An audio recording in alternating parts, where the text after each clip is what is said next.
Hasta el próximo 13 de diciembre la Biblioteca Municipal acoge la exposición Y además dibujan, una muestra formada por 48 reproducciones de dibujos realizados por niños y niñas durante la Guerra Civil, que fue inaugurada el 18 de noviembre.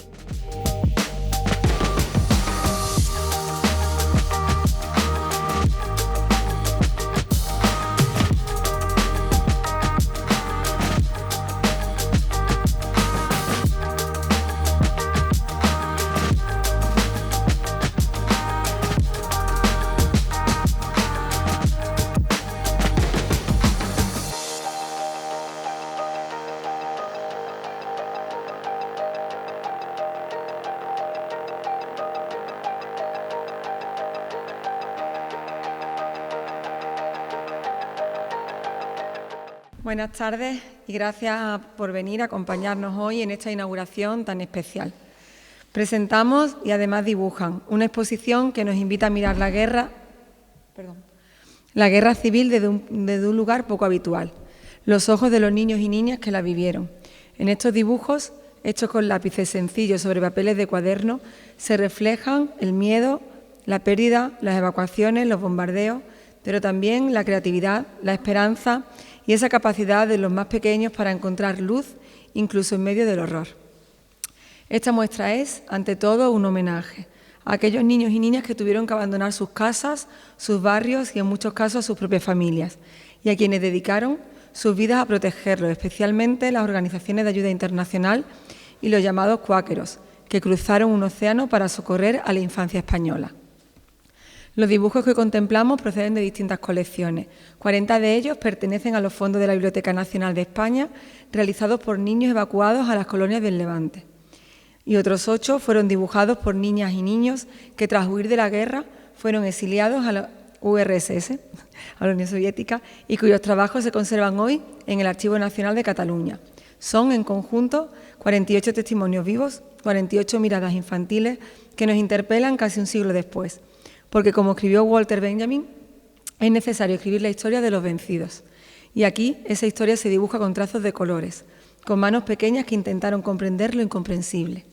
Esta exposición es también una llamada a la reflexión sobre nuestra memoria democrática, sobre la protección de la infancia y sobre la necesidad urgente de defender la paz en un mundo donde, por desgracia, otros niños siguen sufriendo lo que nunca debieron vivir.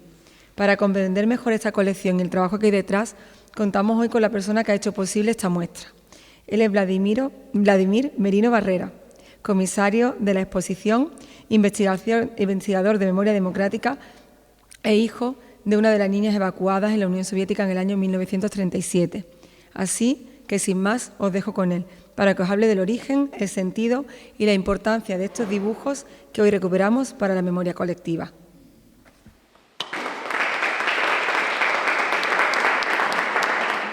Buenas tardes. Agradecer a Ana la presentación que me ha hecho. Agradecer a Sebastián, que sé que se ha pegado un buen trabajo durante unos cuantos días para que esta exposición sea realidad. Una exposición que va a estar aquí durante un mes y me consta que están ya organizándose para que, sobre todo para aquellos para los que tiene más importancia esta exposición, que es para la gente joven, para los chavales, para los estudiantes. Me consta que van a pasar por aquí en varias ocasiones a lo largo de este mes bastantes estudiantes. Y a ellos les daremos también alguna pequeña explicación del origen de esta exposición. Os voy a contar dos historias. Decía que os voy a contar dos historias que en realidad es una misma, pero con dos ramificaciones. Ahora lo veréis. Es una historia que no está recogida en los libros de texto que estudiamos nosotros de niños, incluso que hoy estudian los chavales en los colegios. Pero el hecho de que no esté recogida en los textos no significa que no es una historia real. Es tan real como la que nos explicaban en la escuela de los Reyes Godos y cosas de ese tipo, solo que mucho más cercana. Tan cercana que estamos hablando de la historia, en nuestro caso, por la edad que tenemos los que estamos aquí, de la historia de nuestros padres, como muy lejano de nuestros abuelos. Y la historia comienza en el año 1936, que todos sabemos qué significó ese año en Europa y sobre todo en España. Empieza con una huida de sus viviendas de aproximadamente 200.000 niños españoles. 200.000 niños que tienen que dejar sus hogares buscando refugio, buscando protección en otras partes. La gran mayoría se desplazan hacia la zona del Levante español, Alicante, Murcia, Valencia, Castellón, que es un poco la zona donde más tiempo pudo aguantar la República hasta el final de la guerra. Pero de esos 200.000 hubo 32.000, ahí en ese pequeño texto habla algo de ello, hubo 32.000 que no solamente abandonaron sus hogares, sino que también tuvieron que salir de España. Sobre todo, la gran mayoría de estos niños eran gente del norte, de la zona cantábrica, que de alguna manera, por efectos de estrategias militares, había muy rápidamente quedado aislado del resto de la península, porque a lo largo del Cantábrico, por debajo de las provincias, ya el ejército de Franco había conseguido ocupar toda esa zona. Entonces, de esos 32.000 niños, la gran mayoría salieron del País Vasco, de Cantabria y de Asturias. La gran mayoría, en cuanto terminó la guerra civil, regresaron a sus hogares. No todos, pero la gran mayoría, salvo 2.895 que fueron a la Unión Soviética y tardaron 19 años en regresar. Luego os hablaré de esta particularidad que digamos que sería la segunda ramificación que os he comentado antes. Vámonos a la primera, y es a la de estos dibujos, que es la esencia y que es un poco el alma de esta exposición.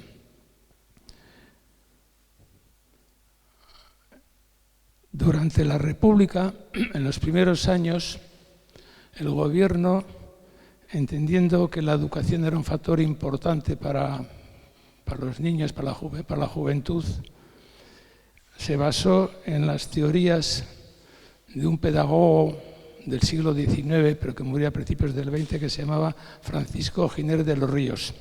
Yo creo que más de uno habréis oído hablar, os sonará ese nombre. Entonces este hombre, sobre todo, era defensor ya en aquella época de que la letra no solo con sangre entra, o no es necesaria la sangre para que la letra entre. Y en base a ese criterio y en base a la búsqueda de que los niños disfrutaran en la medida de lo posible de los estudios, el gobierno, por la zona del Levante, sobre todo basado en el clima, organizó una serie de colonias infantiles. Y esas colonias infantiles, pues cuando terminaba el curso, de una manera más o menos organizada, los niños pues iban disfrutando de estos edificios y de esta festividad. Pero cuando estalla la guerra civil, pues es obvio pensar de que ya no hay esa razón de ser de ese tipo de uso. Pero el propio gobierno republicano utiliza esa infraestructura de las colonias para ofrecerla como refugio a los niños, sobre todo a los niños que vivían en ciudades, principalmente Madrid, Toledo y algunas otras del centro de España, que estaban siendo muy bombardeadas por el ejército de Franco, por los aviones alemanes. Estaba siendo muy bombardeada y entonces retiraron a miles y miles y miles de niños hacia esa zona. Claro, a esos niños había que tenerlos ocupados y además había que aprovechar para mantenerles más o menos dentro de unas limitaciones, pues mantenerles el criterio educativo. Y una de las cosas, siguiendo ese criterio de Francisco Giner de los Ríos, una de las cosas que hacen los organizadores de estas colonias con estos niños que están refugiados es invitarles a dibujar. Invitarles a dibujar aquello que más esté presente en su subconsciente. Yo creo que todos sabemos que si a un niño pequeño le damos un papel y un lápiz, y si es de colores mejor, pues no tarda 3 segundos en empezar a hacer garabatos, y que en muchas ocasiones a través de esos dibujos va a expresar mucho mejor sus sentimientos que a través de la palabra. Los dibujos es una cosa que todos los niños lo manejan con cierta capacidad y facilidad. Y entonces les ofrecen a los niños papel y lápiz. Y como veréis en algunos de estos dibujos, que son digitalizaciones de los dibujos originales, ahora os explicaré dónde están, si os fijáis bien en algunos de ellos, se ve que eran papeles muy finos y por la parte de atrás de ese papel se había escrito cosas. Estoy mirando, por ejemplo, aquí ahora mismo, este primero que hay, el de arriba, del carrito, si os fijáis, se ven como letras por detrás que reflejaba que eran unos papeles sencillos que incluso estaban utilizados por ambas partes y como había muy pocos medios en aquel momento, pues se utilizaba cualquier tipo de papel. Bueno, estos dibujos se hicieron miles de ellos y viajaron por todo el mundo, por lo menos por partes importantes del mundo. Ocurrió que en el año 1937 una delegación, un grupo cristiano de cuáqueros, los cuáqueros es una entidad religiosa que ni pertenece al catolicismo ni al protestantismo, pero es un grupo que funciona un poco por su propio criterio, con una preocupación especial del cuidado de los niños. El hecho es que esta gente se presentó en Alicante, en Castellón, vieron estos dibujos y tomaron la bonita iniciativa de llevarlos a Estados Unidos. Y en este momento, en Estados Unidos, en las bibliotecas de la Universidad de Columbia, en Nueva York, hay más de 150 dibujos originales, archivados y disponibles para quien los quiera ver allí. En la biblioteca de la Universidad de San Diego, en California, hay 650 dibujos originales de los que se llevaron esta gente. Cuando se los llevaron, ¿qué es lo que hicieron? Pues en el año 1938, en un centro comercial, en un gran centro comercial de Nueva York, organizaron una exposición con estos dibujos. Editaron un pequeño librito, que aquí veréis luego si os parece interesante. Hay una reproducción exacta de ese libro. Era un libro muy sencillo, con anilla, con alambres, pero este libro lo vendieron, lo ofrecieron a la venta de $1 por cada unidad. Y con ese dinero que recaudaron, lo enviaron a España, lo enviaron a Alicante, al Levante, para ayudar a la manutención, a la vestimenta de los niños que estaban allí refugiados. Fue un libro muy importante porque, entre otras cosas, resaltar que estuvo prologado por un escritor, Aldous Huxley, importante, que escribió una novela que yo, las que no la hayáis leído, os la recomiendo encarecidamente. La novela se titulaba Un mundo feliz. Es una novela que denuncia la situación de los fascismos en Europa, los totalitarismos en general. Entonces, con este libro ya expanden dentro de Estados Unidos este tipo de dibujos. Pero también la República era consciente de que estos dibujos podían tener un gran valor propagandístico de denuncia de la guerra, y se organizaron exposiciones en París, otra en Barcelona y otra en Londres. En la de París, de alguna manera, participó organizándola el propio Pablo Picasso, que hizo algunas declaraciones en su momento alabando la calidad de estos dibujos. Y en España, en este momento, en la Biblioteca Nacional en Madrid hay 1.172 dibujos originales. Cuando yo, por una serie de circunstancias, me llega la noticia de que estos dibujos existen, incluso me llega a través de otro librito que está ahí también, me llega la noticia de que el Ayuntamiento de Madrid, en la época en la que estaba alcaldesa Manuela Carmena, había editado una carpeta con unos libritos dentro, que eran estos dos que os he comentado. Por una serie de circunstancias llega a mis manos este libro y es cuando se me ocurre la idea de poner en marcha una posible exposición. Tuve la suerte de que me lo regaló una amiga en aquel momento, porque a los 2 meses cambió el ayuntamiento, hubo elecciones municipales, cambió el ayuntamiento de Madrid de color político y a partir de ahí esos libros prácticamente desaparecieron. De no haber tenido yo ese libro, pues en este momento de esta exposición tampoco estaría aquí. Pero bueno, el hecho de la fortuna es que ocurrió así y ya está. ¿Qué es lo que representan estos dibujos?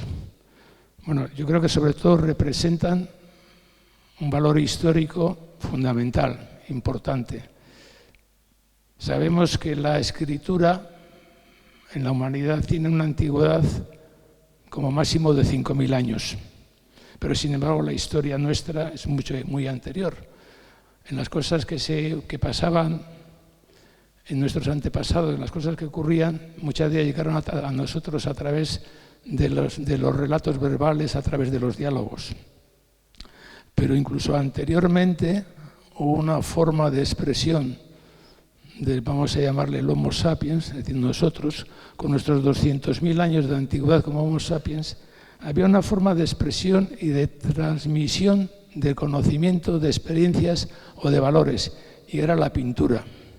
Ahí está las cuevas de Altamira, ahí está otra serie de sitios donde nuestros antepasados, aquellos de hace 80.000, 90.000, 100.000 años, ya nos dejaban expresiones de lo que era su forma de vivir. Bueno, pues estos niños españoles, normalmente entre los 7, 8 y los 14 o 15 años, pues a través de estos dibujos nos transmitieron también sus experiencias, sus conocimientos, incluso sus traumas. Si hoy le dijéramos si yo a vosotros os diera hoy un papelito a cada uno y un lápiz, o a los niños de esa edad les diéramos un papel y un lápiz y les dijéramos que pintaran su forma de ver el mundo o de ver las cosas, sus experiencias, bueno, pues la mayoría nos pintaría de esos chavales, nos pintaría algunas escenas del colegio, de la escuela, otras igual jugando al fútbol o buscándose un ligue con la amiga o con el amigo. Incluso si les pidiéramos que dibujaran escenas sobre la guerra, pues seguramente también tendrán conocimientos para saber lo que es una guerra, porque a través de los medios de comunicación, de la televisión, de las películas, de algún otro medio, pues tendrán ciertos conocimientos y podrán plasmar en el papel esas guerras. Pero nunca serán igual a lo que hicieron estos niños. Estos niños lo que dibujaron eran su propia experiencia, y su propia experiencia era haber tenido que salir de sus casas corriendo para protegerse de lo que eran las guerras y de lo que eran los bombardeos. En ese cuaderno que os he comentado, editado en Estados Unidos y prologado por Aldous Huxley, él en el texto decía, hablando de la guerra de España, si las ciudades y los pueblos españoles tienen sistema antiaéreo, los aviones de los golpistas vuelan muy alto lanzando bombas. Si las ciudades no tienen sistema antiaéreo, los aviones vuelan muy bajo, casi rozando los campanarios de las iglesias y ametrallando a la gente. Dos ejemplos muy cercanos de eso. El bombardeo de Guernica y el propio drama de la carretera de Almería. Los aviones volando muy raso porque no hay sistemas antiaéreos que les protejan y ametrallando a la gente. Entonces, estos niños, si os fijáis en los dibujos, y esto es una recopilación de 48 dibujos exclusivamente, de más de 2.000, o en todo caso de más de 1.100 y pico que hay en Madrid, reflejan, la gran mayoría de ellos, reflejan escenas con aviones. ¿Por qué con aviones?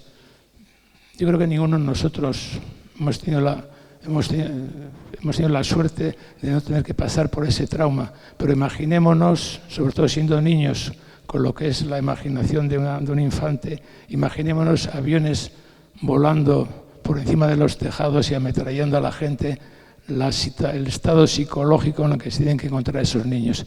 Entonces, estos dibujos les sirvieron también para sacar sus propios demonios, esos demonios que fueron acumulando mientras les caían las bombas encima, y a través de esos dibujos pues expresar y soltar sus sufrimientos. Hay un dibujo que está ahí atrás, en la pared de atrás, que está separado del resto, en blanco y negro, que luego, si os parece, os podéis arrimar un momentito y verlo, que para mí es el dibujo que creo que con más fuerza refleja lo que era la situación, el pensamiento de esos niños. Esa niña se llamaba Mercedes, tenía 13 años, Lo más probable es que en este momento haya fallecido, y si no andará al centenar. Pero si os fijáis luego, se ve a una niña tirando de su abuela, como diciendo, vámonos corriendo de aquí, y la parte más significativa es que se ven 4 aviones bombardeando el pueblo. Pero lo que está cayendo no son bombas, lo que está cayendo son lágrimas. Entonces digo yo, esa niña, esa Mercedes, que tuvo la capacidad de, a través del dibujo, expresar ese sentimiento tan fuerte, pues es algo que inevitablemente nos tiene que enternecer y sobre todo quizás hasta estremecer. Una de las cosas que comentó Picasso de estos dibujos es que detrás de ellos había, en muchos de ellos, un gran valor artístico. Si os fijáis, en algunos de ellos se ve perfectamente marcada la perspectiva, la combinación de colores, etc. Y es una pequeña, un gran drama el que estos niños, la gran mayoría de ellos, seguramente todos, no hubieran tenido posibilidades de tener una educación que les hubiera permitido, pues seguramente a más de uno y a más de dos, haberse ganado la vida a través de la creación artística. Bueno, el hecho es que hicieron lo que hicieron y está aquí. Yo quiero terminar con esta primera parte, no quiero ser muy extenso para no aburriros, diciéndoos que sobre todo estos dibujos debemos considerarlos como un grito, como un llamamiento a la paz, como un llamamiento descarnado a la situación actual en que están sufriendo también miles y miles de niños, que ni siquiera muchos de ellos tienen la oportunidad de poder hacer dibujos de este tipo. Siempre se ha dicho que los niños son la parte más débil de las guerras y es cierta. Es cierta porque ellos no son capaces de entender, aunque estoy convencido que aquella niña Mercedes sí lo entendió, no son capaces de entender la psicología y las causas que producen las guerras y sin embargo lo sufren tanto como cualquier otra persona. Bueno, de esta parte de mi intervención voy a dar paso a la segunda ramificación que os he comentado antes. En esta exposición hay 48 dibujos, 40 proceden de la Biblioteca Nacional de España y estos 8 que hay a mi espalda, que veis que tienen un formato un poco diferente, proceden de dibujos que realizaron los niños evacuados a la Unión Soviética en el año 1937. Os he comentado antes que aproximadamente justo 2.895 niños tardaron 19 años en regresar a España. No todos regresaron, incluso algunos fallecieron producto de la Segunda Guerra Mundial. El hecho real es que cuando se produce la salida de estos 32.000 niños fuera de España, la gran mayoría, la mitad aproximadamente, van a Francia. Y en Francia son acogidos especialmente por familias, y los van incorporando en familias de acogida que se ofrecen voluntariamente para cuidar de estos niños. Unos 4.000 van a Inglaterra, varios cientos van a Bélgica, Holanda, 460 van a México, que les llamaron luego los niños de Morelia, y 2.895 van a la Unión Soviética. En cuanto termina la guerra civil, os he comentado antes, prácticamente todos regresan, menos los que van a la Unión Soviética. ¿Qué ocurre entonces? El 1 de abril de 1939 termina la Guerra Civil Española, pero justo 5 meses después, 1 de septiembre de 1939, Alemania invade Polonia y da comienzo la Segunda Guerra Mundial. Es de suponer que en esa situación del este al oeste de Europa, con una guerra de promedio, no es fácil trasladar a estos niños. ¿Cómo llegan estos niños a la Unión Soviética? En junio de 1937 parte un barco. Llegan en varias expediciones, pero os voy a contar una en concreto. Del puerto de Santurce, en Vizcaya, parte un barco con 4.000 niños. De esos 4.000 es un barco que se llama el Habana. Es un barco que está protegido por un barco de guerra de la Royal Navy, de la Armada inglesa. Por ¿Por qué está protegido? Bueno, ocurría que en aquella época en plena guerra ya, existía un cierto comercio entre el norte de España e Inglaterra. Pero como España estaba en guerra, cuando un barco inglés venía a España, sobre todo al País Vasco, a Vizcaya, a coger carbón para llevarlo a Inglaterra o viceversa, un barco de guerra inglés siempre protegía a estos barcos mercantes. Cuando salen 4.000 niños en ese barco en el Habana, está previsto que 2.000 aproximadamente desembarquen en Burdeos, en Francia, y los otros 2.000 continúen hacia Inglaterra. El hecho real es que cuando el barco sale a alta mar, está ya fuera de las aguas jurisdiccionales españolas, con los 4.000 niños todavía, un barco de guerra de la Armada de Franco se acerca al barco de los niños.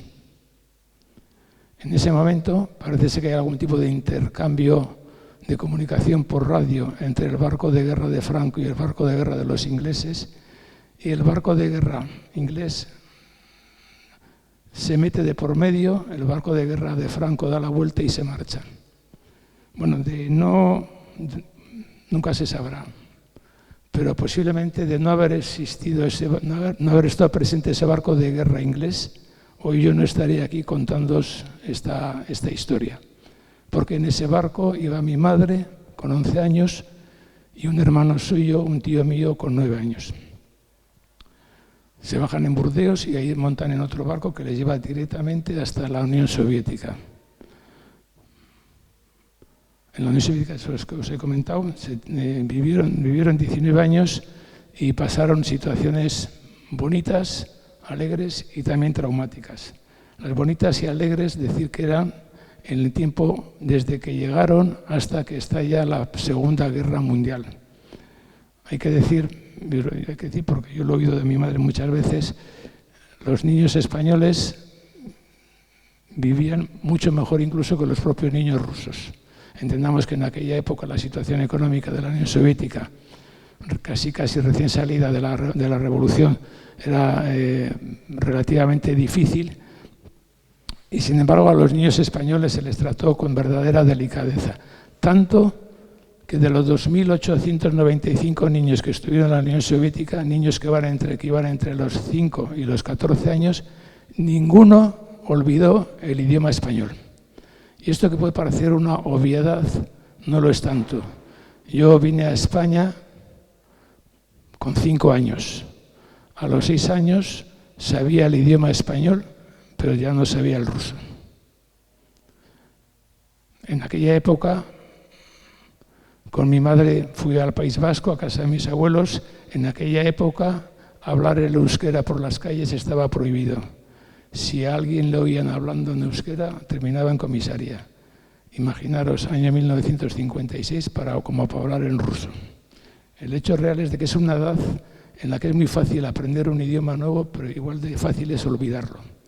Bueno, pues de los 2.895 niños, ninguno de ellos olvidó el idioma.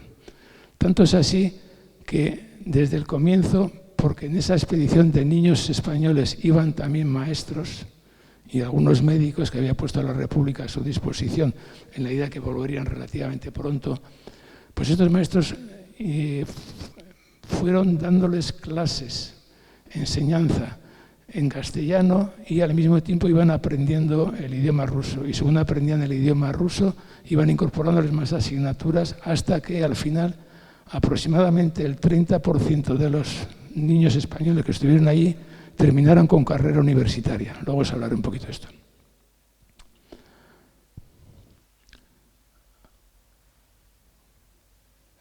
Son bien tratados a los niños, a diferencia de los países europeos que los ubican en casas familiares. En el caso de la Unión Soviética o de Rusia, los ubican en grupos de 100, 120 niños en lo que dan a llamar ellos las casas de los niños, y los reparten por distintas zonas de la Unión Soviética. En el caso de mi madre y mi tío, viven los primeros años en Ucrania, en la zona muy cercana a Odessa, que entonces formaba parte del mismo país. Estamos hablando no de Rusia, sino de toda la Unión Soviética. Mi madre siempre decía que llamarle a un ucraniano ruso es como llamarle a un andaluz gallego. Es decir, porque aquí hubo una cierta tendencia por parte del franquismo de que ruso, todo era ruso. No era cierto. Un azerbaiyano no es un ruso no es un azerbaiyano, un ucraniano no es un ruso no es un ucraniano. Y todo va muy bien hasta que estalla la Segunda Guerra Mundial. Y en la Segunda Guerra Mundial, sabéis que los alemanes, donde verdaderamente empezaron a perder la guerra fue en la Unión Soviética. Les pasó algo parecido a lo que les pasó a los franceses en las guerras napoleónicas. Bueno, el hecho es que los alemanes entraron en la Unión Soviética por 3 frentes. Por el norte hacia Leningrado, ahora San Petersburgo. Sitiaron la ciudad de Leningrado durante 2 años, una ciudad con algo más de 2 millones de habitantes, y en ese sitio, no sé cómo se diría muy bien, en ese sitio fallecieron aproximadamente 1 millón de ciudadanos de Leningrado. No fallecieron por las bombas o por las metrallas, sino fallecieron de hambre y de enfermedades, producto del sitio, porque los alemanes fueron incapaces de llegar a tomar la ciudad. Y en ese fallecimiento hubo algunos niños españoles que estaban ahí también, que lógicamente sufrieron una situación parecida y fallecieron. Al final los alemanes se retiraron de Leningrado porque no consiguieron conquistarla. Por el centro llegaron a 50 kilómetros de Moscú. Bueno, la historia se escribe en función de cómo se van a reproduciendo los acontecimientos, pero si los alemanes llegan a tomar Moscú, seguramente la historia de Europa hoy sería diferente. Se quedaron a 50 kilómetros y les ocurrió exactamente lo mismo que a Napoleón. Rusia es muy grande, pero es muy fría en invierno.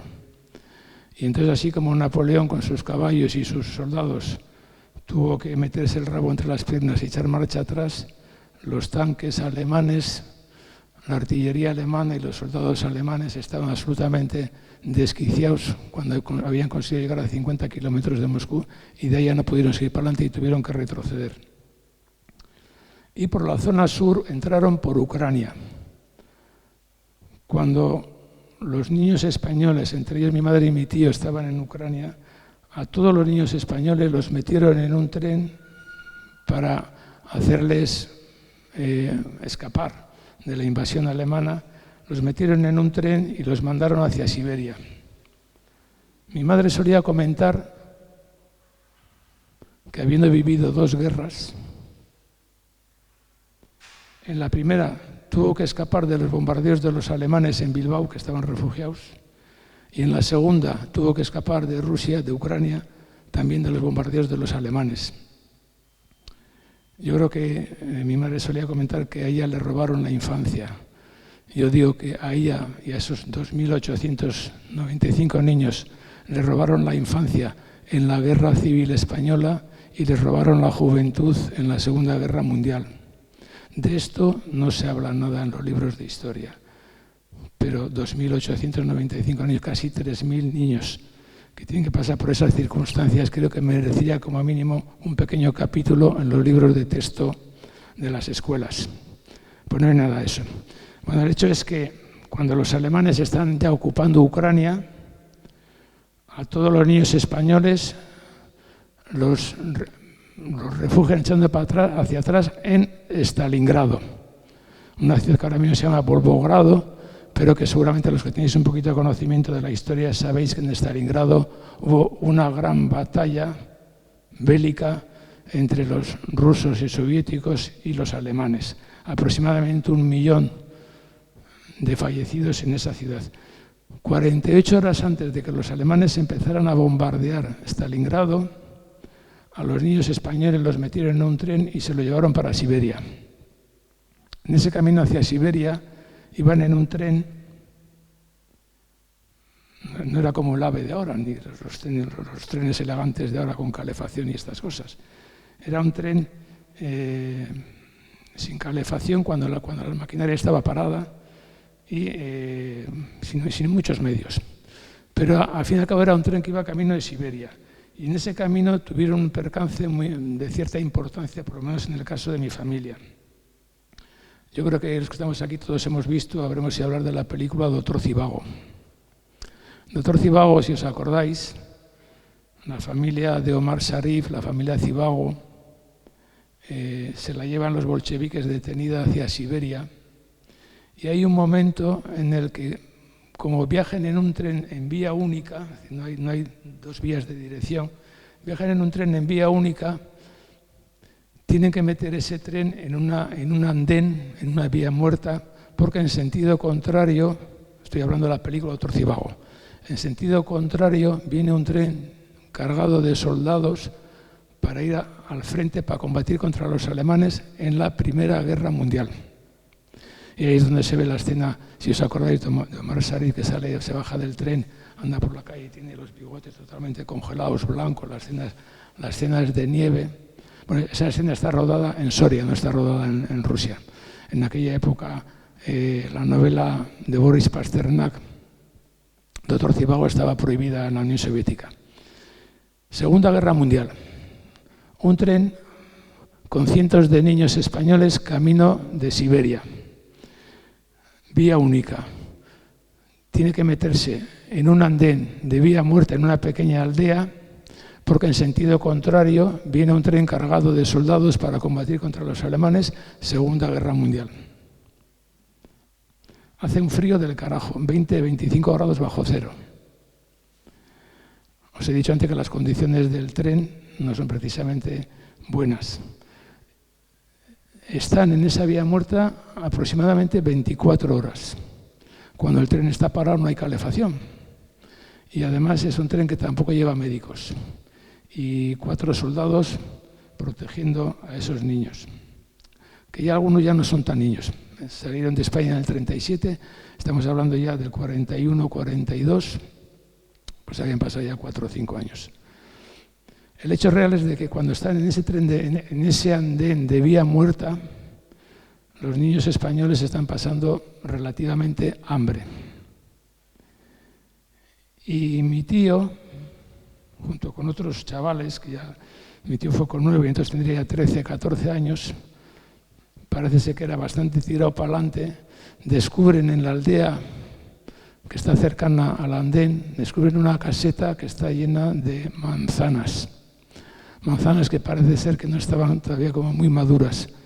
Pero el hecho es de que roban manzanas, se pegan un atracón de manzanas. Mi tío coge un cólico y que en una situación normal pues no pasaría absolutamente nada. Pero allí no hay médico, no hay nada que se le parezca, y con ese cólico a las 24 o 48 horas fallece.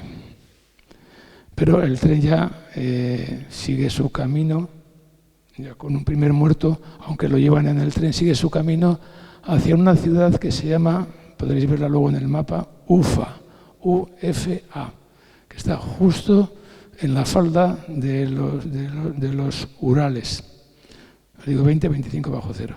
Los alemanes afortunadamente ni pasaron de Leningrado, ni pasaron de Moscú, ni pasaron de Stalingrado, y los niños que llegaron a esta ciudad de Ufa, a la zona ya, a las puertas de Siberia, pues pudieron continuar sus estudios y de alguna manera tuvieron una adolescencia un tanto feliz en esos 2 años que todavía en el resto de Europa seguía combatiéndose contra los alemanes. Cuando termina la Segunda Guerra Mundial, los alemanes han perdido y todos los niños españoles regresan, la gran mayoría, a Moscú. Y allí desarrollan unos carrera universitaria, otros se ponen a trabajar. Os he dicho antes que aproximadamente el 30% de los niños españoles hicieron carrera universitaria. De ese 30%, también aproximadamente el 30% eran mujeres que hicieron carrera universitaria. Entre ellas mi madre. Ahora os explicaré porque os doy este detalle. Bueno, 1945 ha terminado la Segunda Guerra Mundial. Se supone que es el momento propicio para que esos jóvenes rápidamente puedan regresar con sus familias, con sus padres, a España. Pues aún así tienen que pasar todavía 11 años para que Franco y Stalin, presionados por Cruz Roja Internacional, se pongan de acuerdo para la repatriación de estos jóvenes españoles. Hasta el año 1945, que termina la Segunda Guerra Mundial, podía haber una razonable explicación de por qué no volvían los niños españoles. Pero a partir de ahí ya no hay ninguna. Y sin embargo tardan 11 años más todavía en regresar. ¿Por qué tardan tanto tiempo? Tampoco está escrito en ningún sitio. Y en este caso puede ser pura especulación mía, pero no creo que me alejo mucho de la realidad. Franco no quería que vinieran esos más de 2.000 niños españoles que ya eran mayores a España, porque temía que vinieran aguerridos militantes comunistas a desestabilizar el régimen, a desestabilizar el país. Explicable. Pero también intuyo que Stalin no quería que vinieran esos españoles a España hasta que tuviera garantizados 2.895 aguerridos militantes comunistas que vinieran a España a desestabilizar este país. El hecho real cuál fue que cuando llegaron aquí, con alguna excepción muy significativa, una de ellas fue un jugador del Atlético de Madrid, que anteriormente había jugado en el Dinamo de Moscú al fútbol, salvo algunas excepciones, la gran mayoría, sobre todo por miedo, estamos hablando del año 1956, no quisieron saber absolutamente nada de política. Sin embargo, la frivolidad de unos dirigentes políticos a los que no les iba ni les venía el tema, pues hizo que tardaran todavía 11 años más en regresar. Y después de 19 años, muchos de los que vinieron a España se volvieron a Rusia. Tantos que se volvieron a Rusia que fueron incapaces de incorporarse a la sociedad civil que había aquí, o porque sus familiares habían fallecido, o porque alguno de sus familiares temía que le señalaran con el dedo el régimen franquista al tener en su casa acogida a un comunista, a un supuesto comunista que venía de Rusia. Por una serie de razones, aproximadamente el 25% de los que habían venido a España en los 6 primeros meses regresaron. Y digo en los 6 primeros meses porque a partir del 7º mes fue tal el escándalo internacional que se organizó de que los niños españoles que regresaban a España se volvían a la Unión Soviética, que Franco cerró las fronteras para estos españoles que volvían del exilio y no les dejó salir de España hasta que llegó la democracia, hasta que Franco se murió. Nosotros vivíamos en un pueblo que se llama Rentería, que está a 11 kilómetros de la frontera de Irún con Hendaya. A mi madre no le dieron el pasaporte nunca. Yo llegué a tener el pasaporte incluso antes que ella. Bueno, cuando llegamos os decía que mucha gente tuvo dificultades para incorporarse a la vida civil en España. No fue el caso de mi madre y mi caso, que fuimos a casa de mis abuelos que vivían en Rentería. Os podéis imaginar que el encuentro tuvo que ser... Yo tenía 5 años entonces, tampoco me acuerdo mucho. Pero el encuentro tuvo que ser de una emotividad impresionante. Mandas a una hija para que vuelvan a los 2 años, como mucho, y tarda 19 años en volver.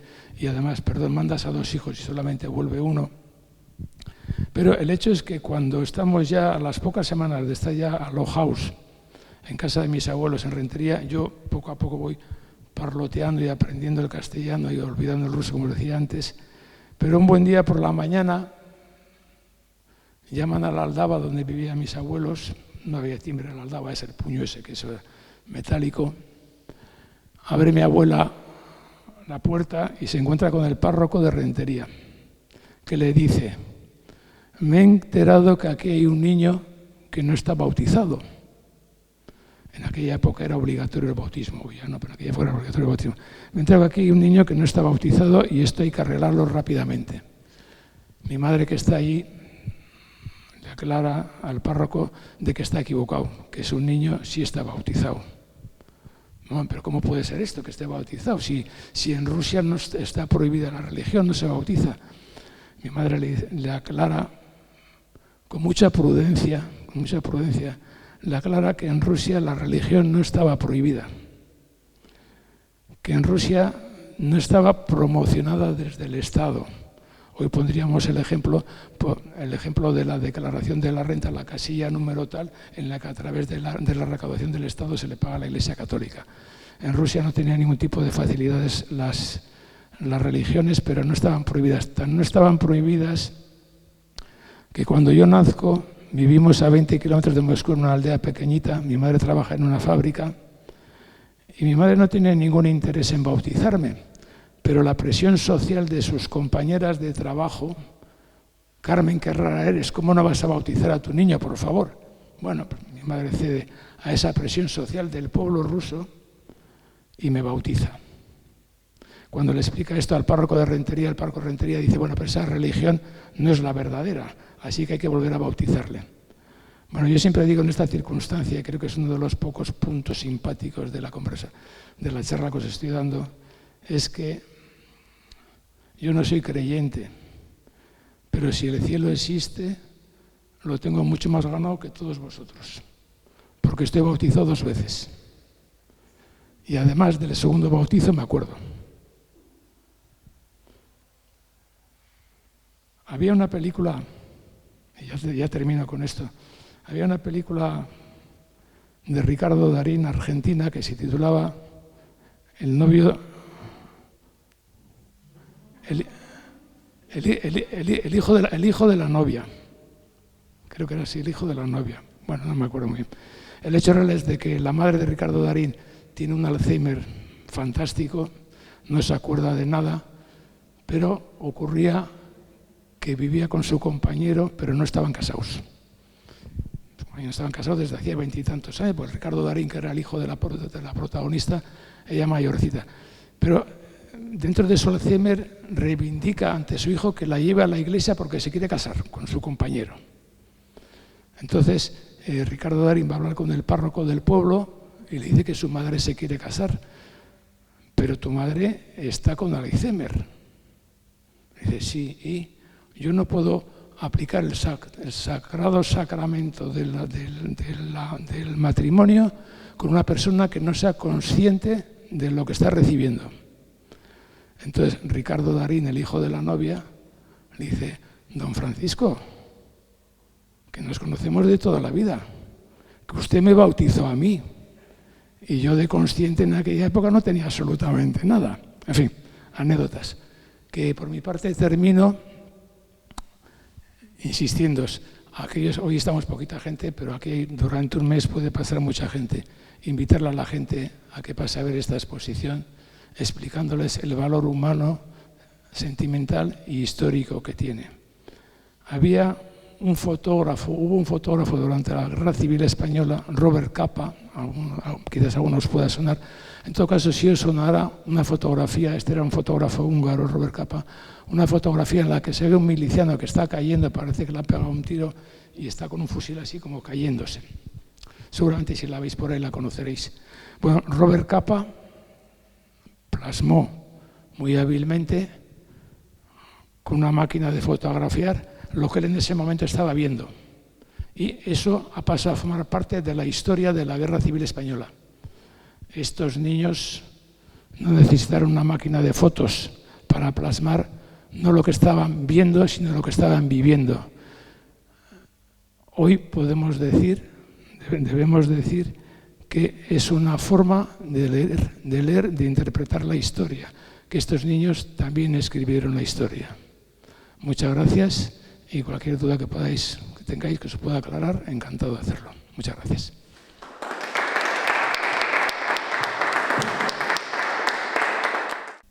Venga, valientes. ¿Algún comentario? No hace falta que sea algún comentario.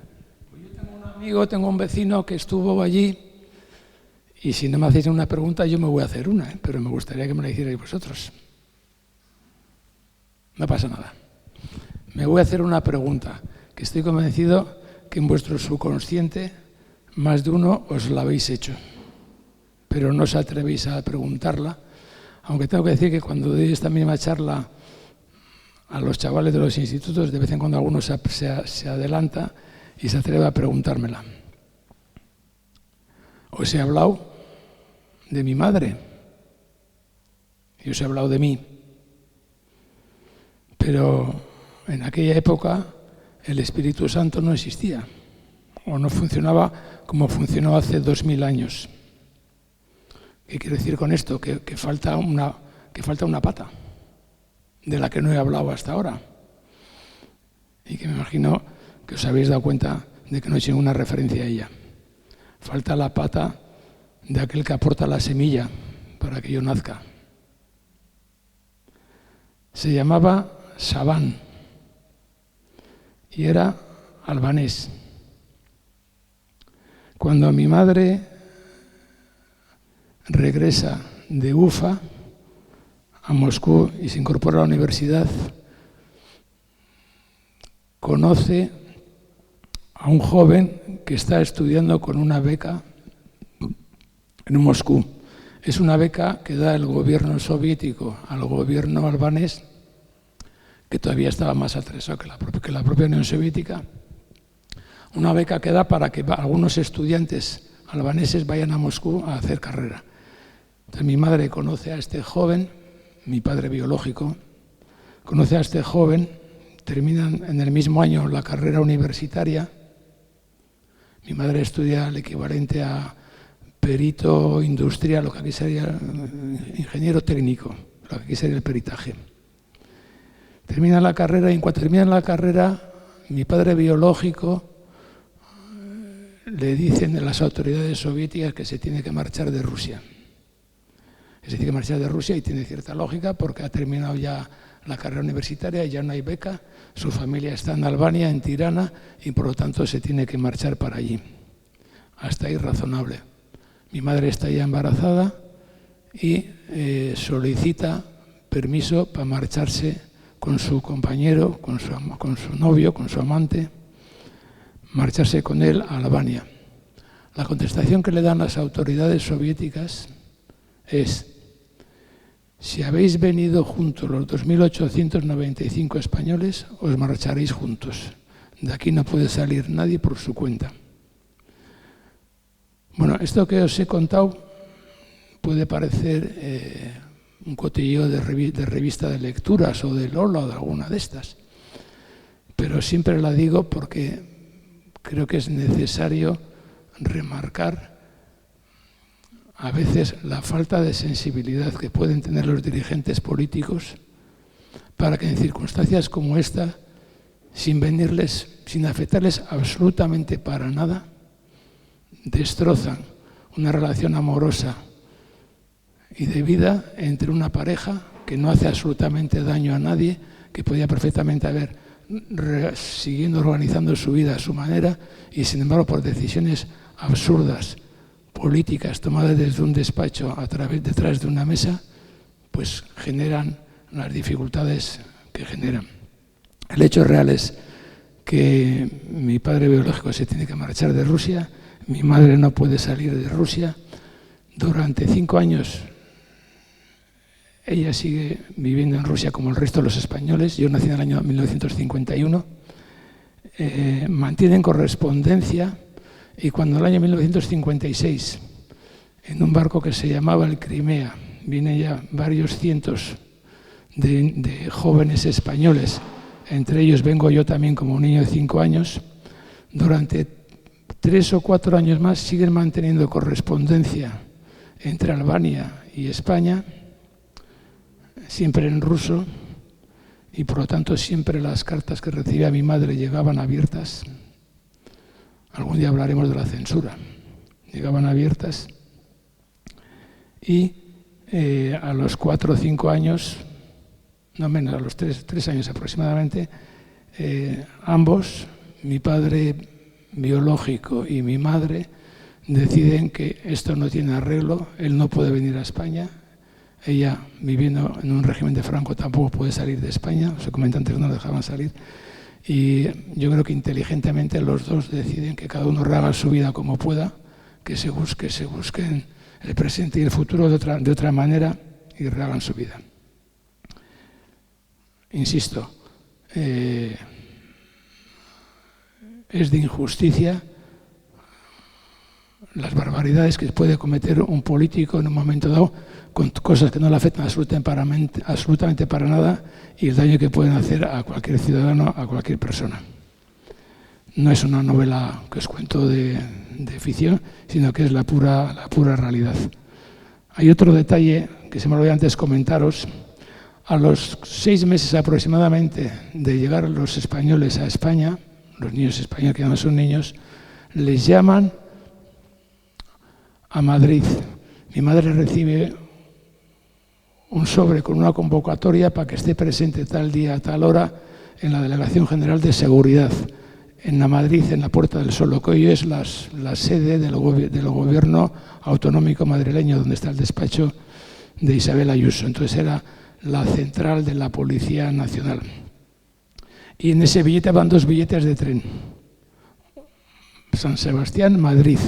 Uno para mi madre y otro para mí.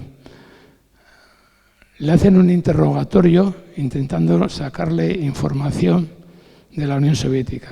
Se lo hicieron a mi madre y se lo hicieron a todos los españoles que habían regresado de la Unión Soviética. Bueno, las primeras preguntas son un poco para amedrantar y quizás obligarla a bajar la guardia. ¿Usted es comunista? Obviamente mi madre contestaba que no. ¿Conoce algún comunista? Obviamente contestaba que no. Si conociera algún comunista lo delataría. Ay, mi madre titubeaba por aquello un poco del amor propio. Bueno, al final todo eso era un poco el preámbulo para, a continuación, como había hecho carrera universitaria, os he dicho hace un momento que a todos los españoles les llamaron a esa entrevista. No, no era cierto. Solo les llamaron a los que tenían carrera universitaria, porque en aquella época no había satélites espías, ni tampoco había muchos medios de saber qué estaba pasando dentro de la Unión Soviética. En el interrogatorio estaba presente un joven de unos 30 años que hablaba perfectamente el español, pero hablaba un español al estilo latinoamericano. Se presentó como agente de la CIA y lo que querían saber era cómo se estaba desarrollando la industria nuclear en la Unión Soviética. Estamos hablando de los años 56, 57, finales de los 50. Claro, ni mi madre ni nadie de los que les interrogaron tenían el más mínimo conocimiento de cómo se estaba desarrollando la energía nuclear y la industria nuclear en la Unión Soviética, porque a su vez, con mucha lógica, el gobierno de la Unión Soviética, el gobierno de Stalin, había procurado que las zonas donde desarrollaran sus trabajos los españoles no tuvieran nada que ver con las fábricas o con las industrias ni armamentísticas ni de desarrollo nuclear, intuyendo que como así fue, que luego les hicieran interrogatorios intentando sacar información. Y colorín colorado, por mi parte ya ha acabado. Muchas gracias.